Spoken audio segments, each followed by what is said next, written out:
This is the last video in this series about tariffs. Let's take a look at what tariffs President Trump has proposed implementing right now in 2025. These are the new tariffs for 2025. The 10% tax on China's imports is on top of the 10% that was already there, and that went into effect today. Mexico was slapped with a 25% tariff on all imports effective today. Canada also 25% on most imports effective today with a lower rate of 10% for energy. 25% worldwide tariff on aluminum and steel imports is planned for March 12th. There is an unspecified tariff on agricultural products, which President Trump says he'll implement on April 2nd.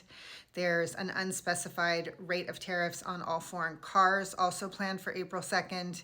And then he has issued executive orders looking into tariff rates on copper imports and lumber imports. Now, I generally think it's wise to pay a lot more attention to what politicians do rather than what they say. But with President Trump, I would say that's doubly so. His Commerce Secretary, Howard Lutnick, earlier today was saying that he thought a compromise deal with Canada and Mexico would be reached as early as tomorrow, Wednesday, which is literally the day after the tariffs were imposed. Aside from inflation and GDP and other economic indicators, there are a couple of other reasons why tariffs are sometimes a really poor choice in terms of policy. Number one, they're regressive taxes. So they have a bigger impact on lower and middle class families than they do on wealthier families, just because they're all absorbing the same rate of increase in products, but lower income families are less able to absorb those increases.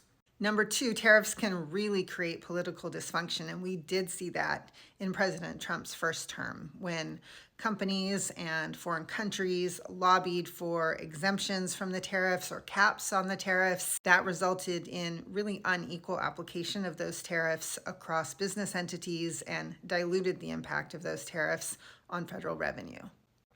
And finally, number three, tariffs lead to additional spending by the federal government that disproportionately benefits some. For example, when President Trump imposed tariffs in his first term, that led to the federal government having to reimburse American farmers to the tune of $28 billion to compensate them for income losses.